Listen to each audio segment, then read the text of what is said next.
Hello and welcome to SJU Hawkeye Chat, episode 5 here, which is called Ronin. We're going to go into full spoilers, and once more, there's some juicy stuff to talk about. So this is your last warning here for Hawkeye episode 5. If you haven't watched it yet, we're gonna jump right to the end here because we got to. So 3, 2, 1, full spoiler zone for Hawkeye episode 5. Kim, we got him. We were waiting for him. The big man, the fat man, Uncle. He's got many a name, but he is Kingpin. What did you think of getting our confirmation that Mr. Wilson Fisk is kind of the big bad behind all of this? I love the reveal, and not only is it Kingpin, it's Vincent D'Onofrio of the Netflix Daredevil series as Kingpin. So it was definitely a punch the air moment, I think. But it wasn't the only great thing about the episode. What I love about this more than anything is in the week that we're celebrating the feat that is Spider-Man No Way Home, bringing other movie universes into the MCU. Hawkeye goes and does similar. Yeah, 100%. Because we talked about this with all the speculation. It's like, again, we are reaching into the whole corporate past here. The fact that all those Marvel TV shows before WandaVision were made by Marvel, but when Marvel and Marvel Studios were completely independently operating, and there was some bitterness there, and it seemed like the movies, all the stuff Feige was doing, all the Marvel Studio stuff, never acknowledged, never addressed anything that those shows did. Now it's all under Feige, and there is the version of this where he's like, screw all of that. I didn't do any of that. I didn't cast any of those people, and we never see them again. But instead here we get D'Onofrio back, and that's just great because Daredevil was a great show, and he was a great villain and a great Kingpin. So why not use him again? But you never knew. There was no guarantee. So I think it's just really gratifying to see him show up here. It's going to be a funny thing for fans and a funny thing for our wikis to try to reconcile. Is this literally the guy in Daredevil? Because, does it really match? Is it throwing a lot at us to say that this whole time he had a group called the Tracksuit Mafia he was controlling? We have to bend to make that all work, but I'm fine with that bending. I'll bend. I'm also fine with that. Right. Yeah. It's fine. I think we have to accept they'll probably never or very, very little bring up the events of the Daredevil show. And again, did they happen? They happen until there's a direct contradiction. And but for now, it's just this celebration that D'Onofrio is back. And like you said, see him. We only just got the image, but then he had a full credit at the end for anyone who was doubting that they were seeing Vincent D'Onofrio. So that's awesome. But of course, let's talk about the episode as a whole, because lots of stuff. If this was the penultimate episode, which can go one of two ways, it can either do what this did, which is laying the ground. There's sometimes they do everything is crazy. The penultimate episode is kind of like almost the finale, and the finale is the epilogue. This did not do that. This was the setting the stage, everything lined up. So what did you think sort of in totality here, what they were doing with this penultimate episode? Yes, well, that was one of the points I was going to make. Definitely, some of the other shows have been criticized for kind of shooting their load in the penultimate episode, and right. Being a bit of a letdown in the finale, and that is not the case here. And I think it has keyed up a very enticing, very exciting final episode, because there's still stuff to uncover, even though we learned more in this episode. Yeah, there is. We'll talk about a couple of the lingering questions, but this was definitely filling in some blanks for us. Now, I guess I know though there can always be the criticism of it was telling us things we highly suspected or figured, but I'm okay with that. I'm mostly okay with it if they don't, because they didn't save it for the end. Because guess what? Eleanor's a bad guy, which is what we figured. Which would have been weak if it was revealed in the last 30 seconds of the finale. If the last 30 seconds was Kate finding out, oh no, my mom is not a good guy, because we were a step ahead, which again, we've talked about, we were a step ahead from the casting alone. That's something you just can't escape, that they had cast a very prominent actress in that role, but we get that. So now we go into the finale with Kate having to deal with that burden. what the hell? My mom wants Clint dead. She hired someone to kill him, and she's working with Kingpin, so there's this extra thing there. Yeah. So I was okay with the like we hoped and guessed we were getting Kingpin and Eleanor as a bad guy. Was there any part of you that was like, oh well, we saw that all coming, or did it all work for you? No, it all worked for me because we still don't know what they're up to, and particularly Eleanor and how Kate is going to deal with these revelations and finding out exactly what her mum's up to and how long she's been up to it. So I'm excited to see the extent of her involvement and how far Kingpin's claws go. Yeah, agreed. It's like sometimes there are twists that can be legit shocks for us as the audience, and those are great. Or there can be moments like this, which is a shock for a character because this is this is very important. Her mother being a bad guy is an important element for Kate, and it's not as much of like the shock of, oh my God, Eleanor is bad for the audience. It's what does Kate do now with this information? And this series has been very much about characters and. We really care for Kate Bishop and Clint, and that's been really well built through this series. So I really do think that the emotional stakes are high going into the finale. They definitely are. I want to get back to sort of, there was a lot of emotional stakes, a lot with Clint in this episode we should talk about, but let's talk about Yelena, because last episode, 2 in a row, we got these sort of big, wider Marvel reveals. So we saw Yelena at the end of last episode, but she didn't even speak. This time, lots of her speaking, and in fact, she got the cold open of the entire episode, and we really got to see her integrated, I'm going to say back into the MCU, but really into the greater MCU for the first time, because she's only been in one movie prior to this, and that was only Natasha she was interacting with that we knew. So what did you think of what we saw of Yelena, the backstory? Let's start with the fact that she was one of the Snap, which was a question people had. So what did you think of all those reveals? Yeah, so we learn that she was blipped, snapped, whatever you want to call it, and coming back, she is the moment that she discovers that Natasha is no longer here. So this happens before she's approached by Valentina in the post-credit sequence of Black Widow, and gives us a little bit more insight into her psyche and why she's so ready to accept Valentina's version of events, I guess, having not been around when her sister met her fate. Yeah, I thought this was really cool because, I've talked before about the fact that it's a little bit of a burden going forward, the Thanos snap, because it's such a huge monumental thing that it would affect this entire world. But you can't have every single new MCU story have characters stop to say, I was gone for 5 years. I was not. It wouldn't work. That's why Shang-Chi kind of cut some of those details because it was dragging that movie down. But that's not to say it can't be a great thing to have in their pocket. And to find out it happened to Yelena and to see her perspective, because yes, we got that great moment of Monica coming back in WandaVision, but Yelena's the first time we saw both, like, kind of everything happening at once. Because even in Endgame, all the characters got brought back off camera. Spider-Man's like, oh, I popped back up, and Doctor Strange is like, it's 5 years later. We get to see that for Yelena and how trippy and disorienting that would be. So I thought that was really cool. Something they can't overdo it, but once in a while I think they can. And also it gives a lot of great weight, I realized, to, first of all, of course, her motivation for wanting to kill the person she thinks killed her sister.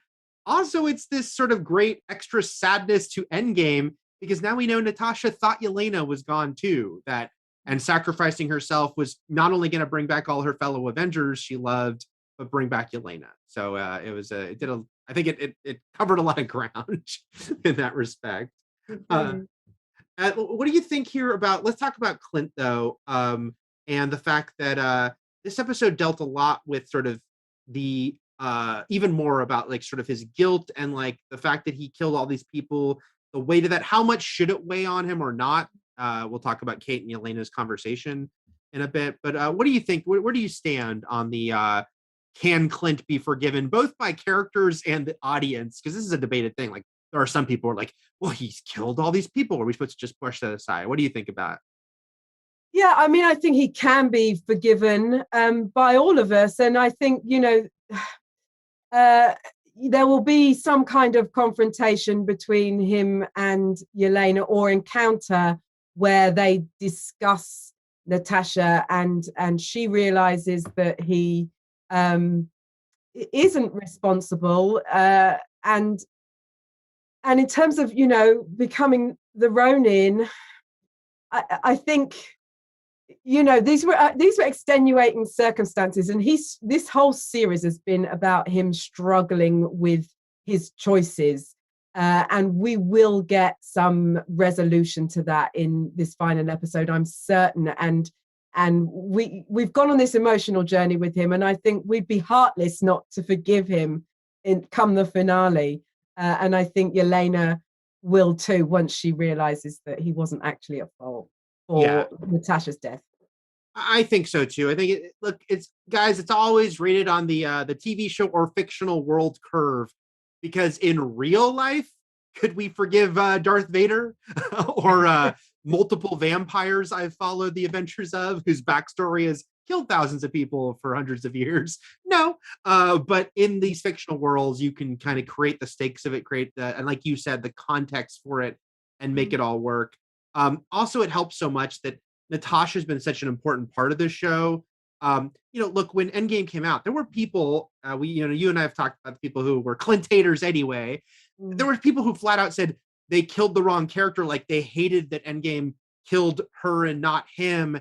And this show is so head on dealing with Clint's own guilt about that, about feeling like it should have been him, not her, and him going to talk to her at the plaque and all that stuff. I just think they've handled it really well, in the whole scheme of things with it. Let's talk though about, I mentioned very briefly, but they're the Kate and Yelena macaroni and cheese scene. Yes. This is giving the internet what they want, because people have been so excited about Haley Steinfeld and Florence Pugh sharing a scene together anyway, because they love the two actresses and then they love the two characters. I felt this lived up to my expectations. What did you think of this this bonding scene? Absolutely, it was so funny. So they're so good together. So they sparked off one another. It made up for the fact that Clint and Kate were not paired up for this episode, which is one of my favorite things about this series. And it made up for the fact that he didn't really get to be funny in this episode, because Yelena brought that to it in spades. So loved this scene. Yeah, I agree. Great scene. First of all, it just worked. The energy, the charisma, the chemistry between the two actresses was great. And also just the fact that, because I loved Yelena in Black Widow, right? She was a very funny, quirky character. That continued here. I really appreciated, because Kate is so filled with bravado, and thinks highly of herself, but she screws up a lot. I kind of liked that both Yelena and Kate were pretty much, Kate was not arguing with her that Yelena could kill her at any point. Yelena just, if she chose to kill Kate was going to die. And I like that a lot. Yeah, and one thing that I did want to mention here also was that though she was really funny, she seemed to bring a menace here to the character that I didn't feel in Black Widow, which was really effective. You could really buy that she's an assassin. Yeah, agreed. Because as much as she's like a lovable character, she's a Black Widow, and so she is a very lethal person. We should talk a little bit more, I guess, about questions raised that I don't know if we're going to get all the specific answers in the Hawkeye finale on. I think part of it's for the future, which is Eleanor wanted Clint dead.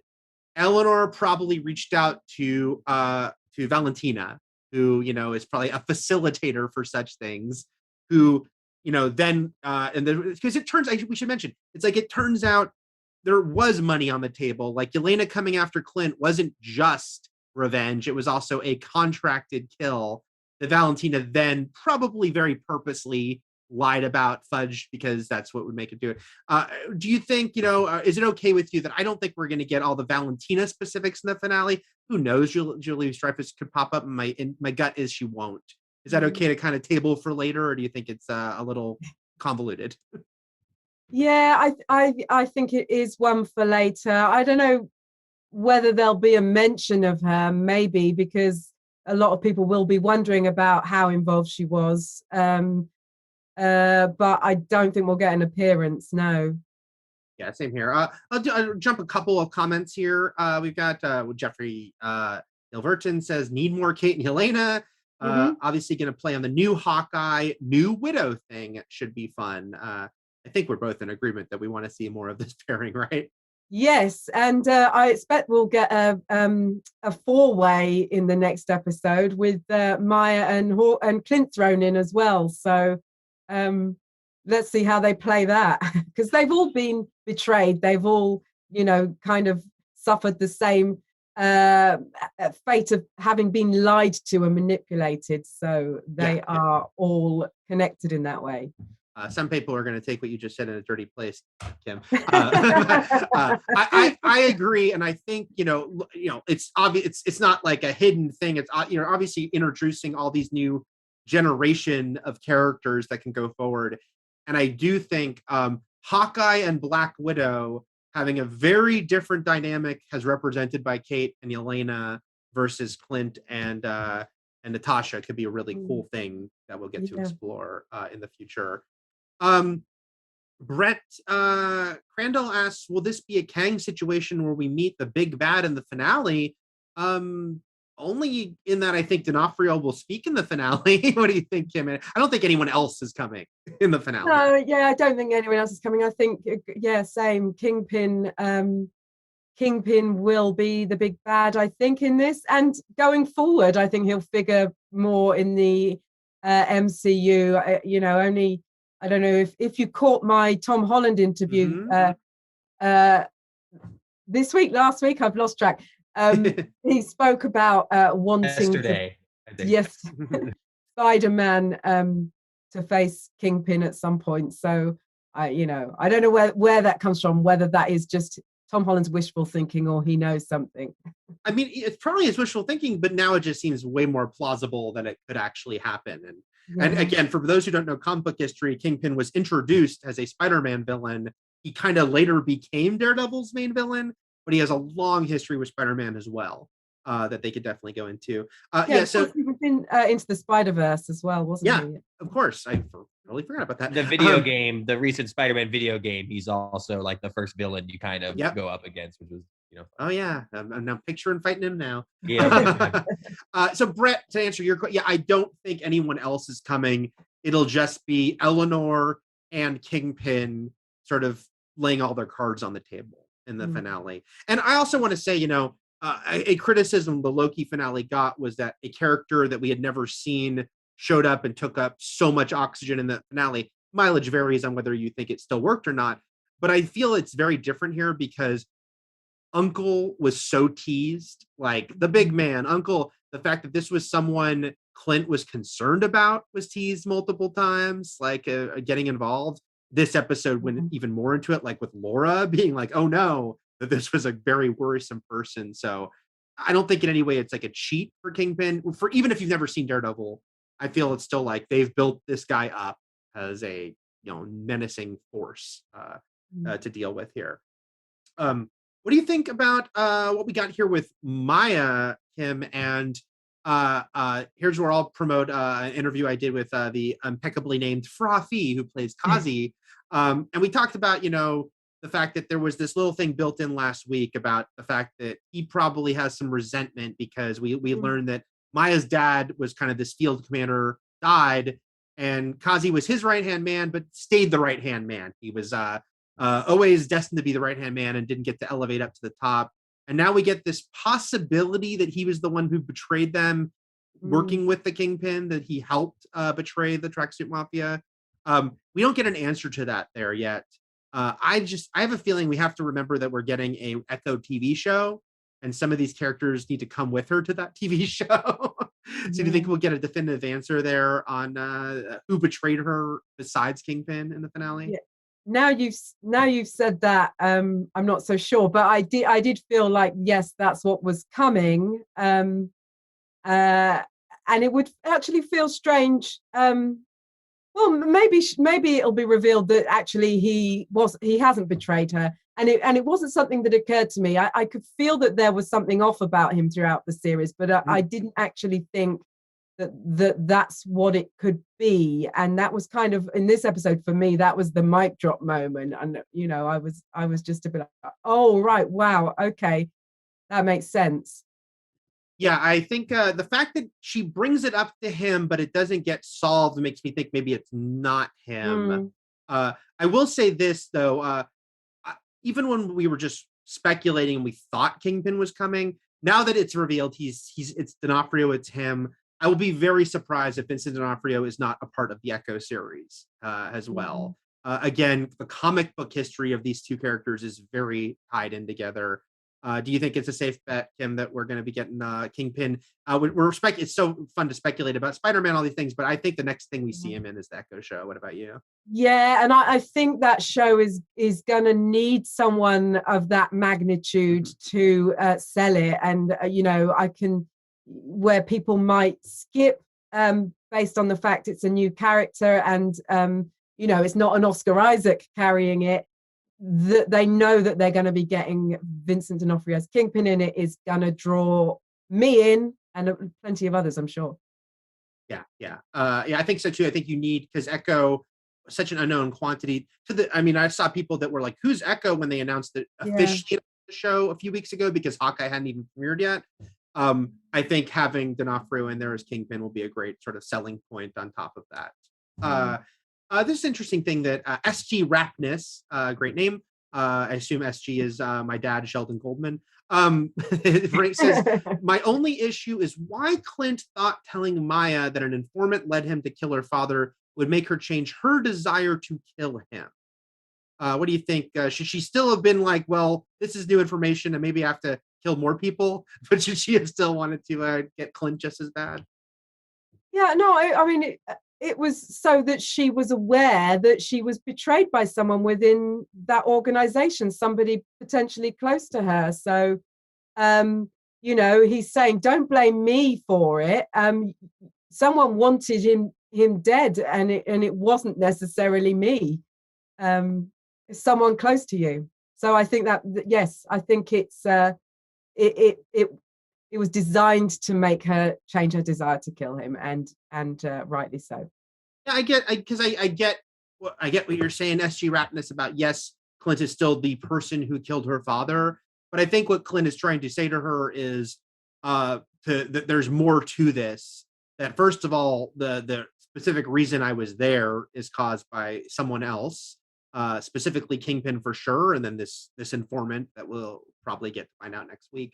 But also it's part of Clint's whole thing about how him saying, it's funny, he gets to do a cliche line that's usually said by a bad guy, which is he gets a version of you and I are the same. But here it's the good guy saying to Maya, we're both weapons, and it's kind of all about the way we're aimed and what happens there, that he's trying to say to her. So I don't think it makes her be like, okay, you're cool in my book. But I do think it makes her see like that there's more to this, I don't think she's coming to Christmas with Clint, but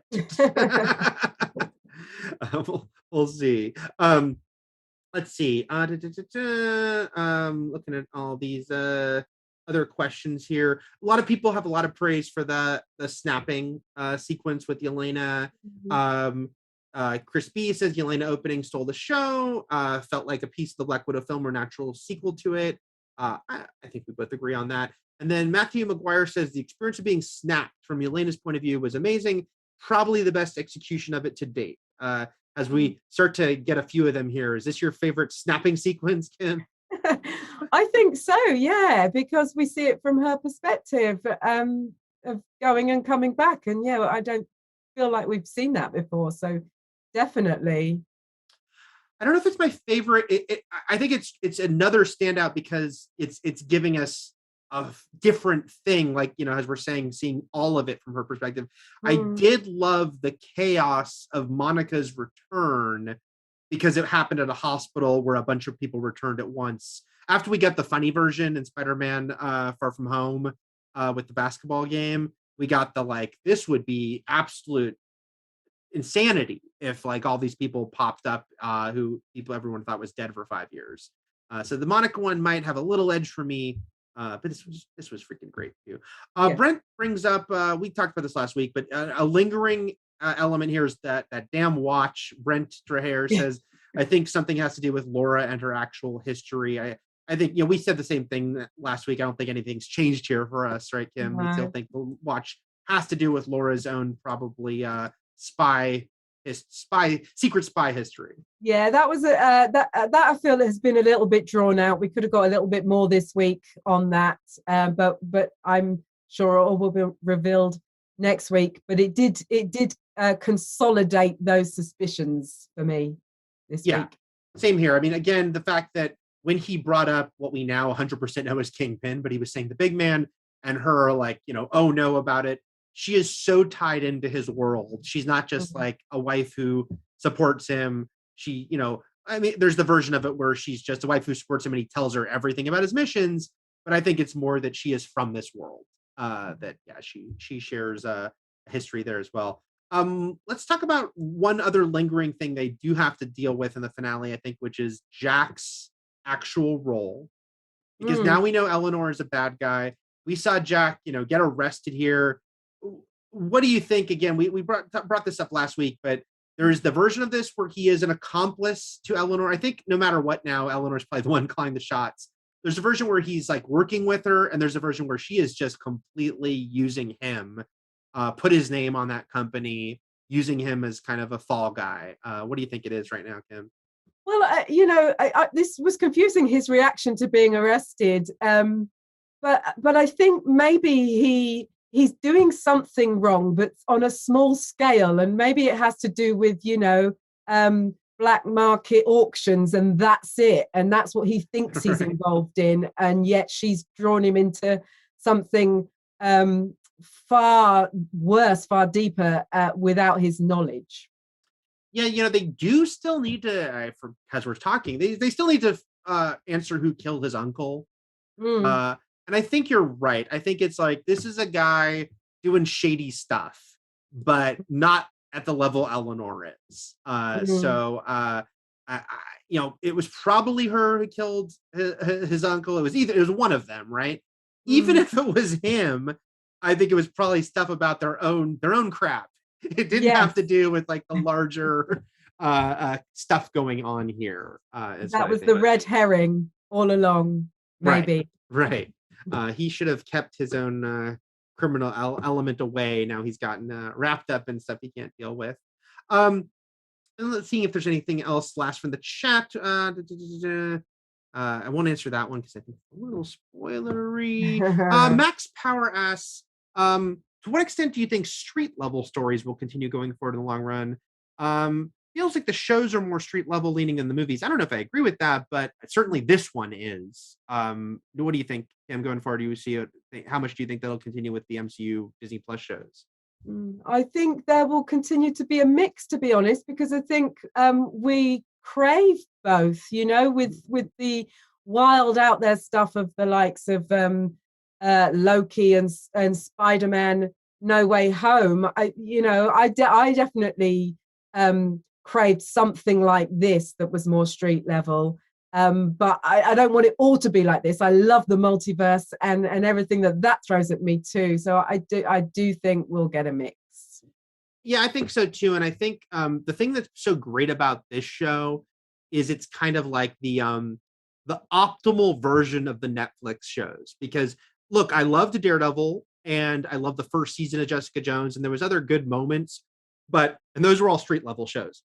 One burden those shows had is something we were talking about, that corporate split at the time, and the time that it was a one-way street. They seemed to still operate in their own ecosystem. Nothing from the movies would really impact them, and vice versa. So Hawkeye is like this ideal where we're getting another Netflix type street level show where none of the threats are, universe conquerors, but the greater MCU can still impact it. And Yelena can pop up, having just seen her in a big movie this summer.